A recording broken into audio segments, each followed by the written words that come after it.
हाँ तो बच्चों, आज आपको उत्तर व्यवहारवाद के बारे में बताएंगे। इससे पहले जो अपनी क्लास हुई थी उसमें व्यवहारवाद के बारे में काफ़ी बातें हुई थी और आज जो व्यवहारवाद का जो अगला जो चरण है, या ये कह सकते हैं कि व्यवहारवाद में सुधार के लिए जिस कंसेप्ट की रचना की गई उसे उत्तर व्यवहारवाद कहा जाता है।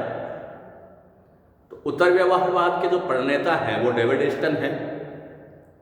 वही डेविड स्टन जिसने व्यवहारवाद के बारे में काफ़ी कुछ लिखा था, यहाँ तक कि उन्होंने व्यवहारवाद के 8 सिद्धांतों को बौद्धिकता के सिद्धांत कहकर पुकारा था। मगर यकायक वही डेविड स्टन 1969 के आसपास व्यवहारवाद का विरोधी बन गया, क्योंकि 1950 से लेकर 1970 के बीच में अगर हम देखें तो अंतर्राष्ट्रीय पटल पर काफ़ी कुछ घटनाएं घटी थी, काफ़ी कुछ समस्याएं आई थी मानवता के सामने, जिसका समाधान के उपाय व्यवहारवादियों के पास नहीं थे। अतः वह डेविड स्टन, जो व्यवहारवादी क्रांति के प्रमुख प्रतिपादकों में से थे, व्यवहारवादी स्थिति पर एक प्रबल आक्रमण उसके द्वारा किया गया।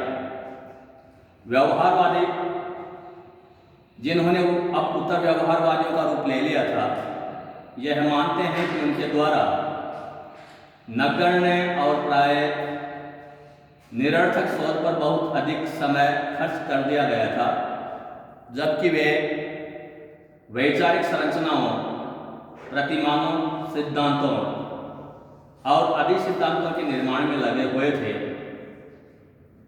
उनकी अपनी पाश्चात्य दुनिया को तीव्र सामाजिक, आर्थिक और सांस्कृतिक संकटों का मुकाबला करना पड़ रहा था और वे स्वयं उनके संबंध में सर्वथा अनजान थे।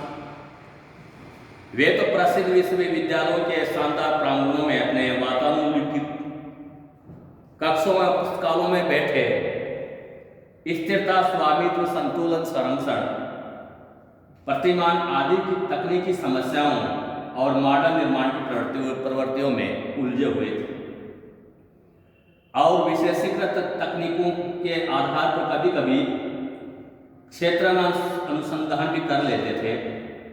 यद्यपि बाहर का समाज विघटन और टूट-फूट की स्थितियों से गुजर रहा था,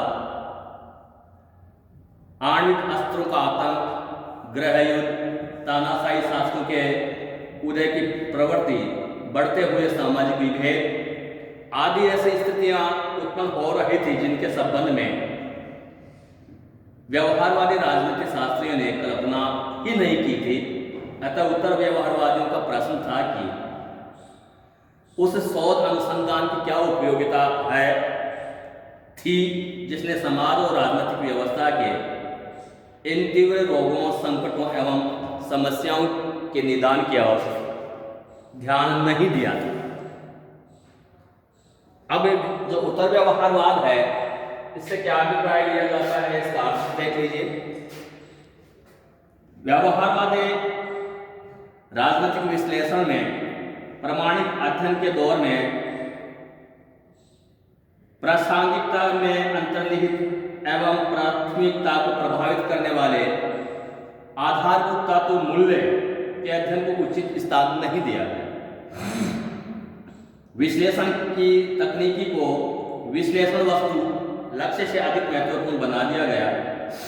इसके परिणाम स्वरूप राजनीतिक विश्लेषण को तथाकथित वैज्ञानिकता का एक निश्चित स्तर तो प्राप्त हो गया, लेकिन उसके निष्कर्षों में औचित्य एवं वैध शाश्वतता का अभाव बना रहा।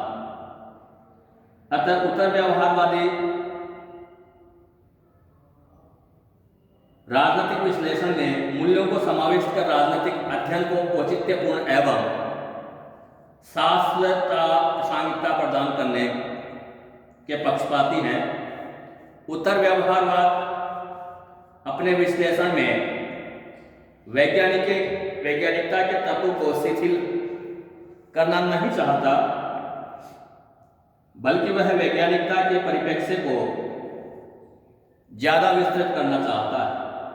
इस अर्थ में उत्तर व्यवहारवाद को एक प्रकार की वैचारिक क्रांति कहा जा सकता है, क्योंकि यह राजनीतिक प्रक्रिया के अध्ययन के नवीन समन्वयात्मक दृष्टिकोण को प्रस्तुत करता है, जिसमें तथ्य एवं मूल्य दोनों को विवेक सम्मत स्थापित किया गया।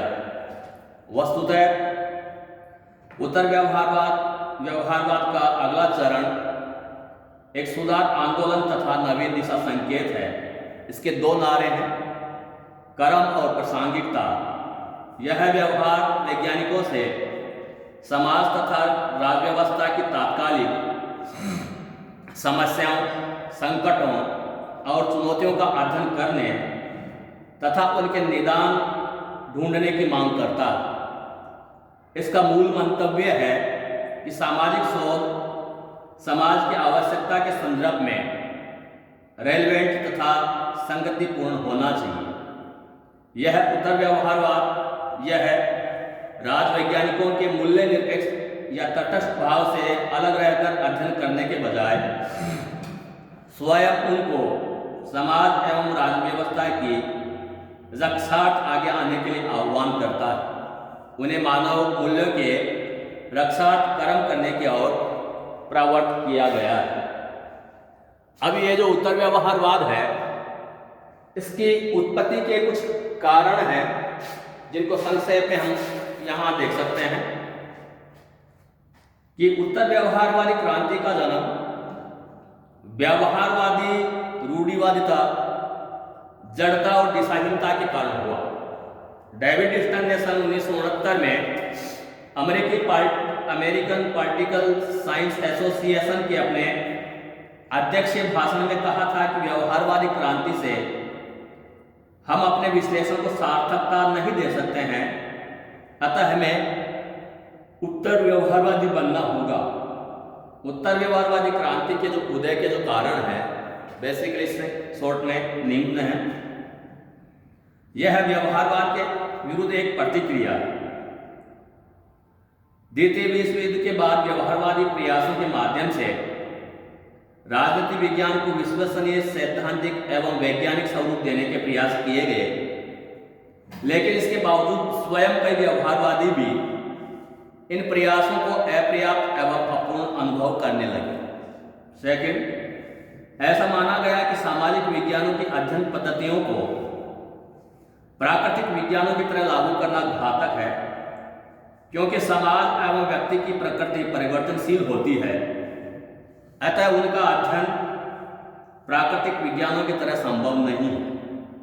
अतः व्यवहारवाद द्वारा किया गया यह विभाजन कृत्रिम है कि व्यक्ति का औपचारिक व्यवहार एवं उसकी अचेतन की आकांक्षाएं अविच्छिन्न रूप से जुड़े हुए हैं। अगला है उत्तर व्यवहारवाद एक तरह से व्यवहारवादी शोध के असंतोष का परिणाम है। व्यवहारवादी शोध में तथ्य, मूल्य, विच्छिन्नता पर बल दिया गया है। व्यवहारवाद में मूल्यों के अध्ययन को वैज्ञानिकता की दुर्बलता माना गया है तथा तथ्य प्रधान अध्ययन को विज्ञान का पर्याय माना गया है, क्योंकि तथ्य प्रधान अध्ययन वस्तु स्थिति का यथार्थ अध्ययन है, मूल्य प्रधान अध्ययन की तरह आदर्श स्थिति का नहीं। लेकिन उत्तर व्यवहारवादियों का मानना है कि तथ्य और मूल्य दोनों ही व्यक्ति के संदर्भ में प्रासंगिक हैं, अतः इन दोनों में भेद करना कृत्रिम है। राजनीतिक विज्ञान को सही अर्थों में राजनीतिक एवं वैज्ञानिक दोनों ही रूपों में जीवित होना चाहिए, इसलिए मूल्यों को नकारा नहीं जा सकता। चौथा, व्यवहारवादी क्रांति के साथ ही समाज, राज्य व्यवस्थाएं और विश्व में अनेक संकट और समस्याओं से घिर गए। मसलन आणविक युद्ध का भय, अमेरिका में गृह युद्ध,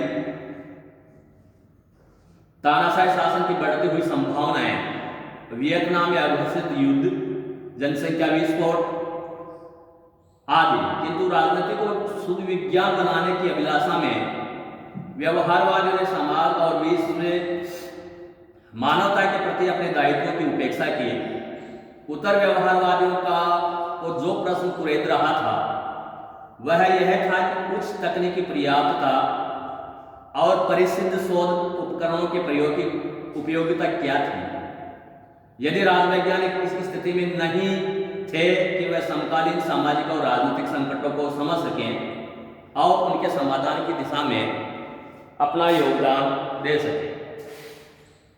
अब बच्चों ये सवाल उठता है कि उत्तर व्यवहारवाद का विरोध करता है और राजनीतिक विज्ञान का परंपरागत उपगम भी व्यवहारवाद का विरोधी है। तो सीधा सा सवाल ये बनता है कि क्या उत्तर व्यवहारवाद और परंपरावाद दोनों समान हैं, क्योंकि दोनों ही क्या है कि व्यवहारवाद का विरोध करते हैं। मगर विश्लेषण किया जाए, एक्सप्लेनेशन किया जाए तो प्रतीत होता है कि दोनों एक नहीं है। इसलिए एक नहीं है कि परंपरावाद व्यवहारवाद के अस्तित्व को ही क्या है कि स्वीकार नहीं करता है, जबकि उत्तर व्यवहारवाद व्यवहारवाद के अस्तित्व को स्वीकार करता है। मगर इसमें जो खामियां हैं, जो कमियां हैं, उनको दूर कर क्या है कि एक प्रकार से सुधारावादी मूवमेंट है। तो उत्तर व्यवहारवाद में सुधार करता है, जबकि परंपरावाद व्यवहारवाद के अस्तित्व को ही स्वीकार नहीं करता है। आज इतना ही, धन्यवाद।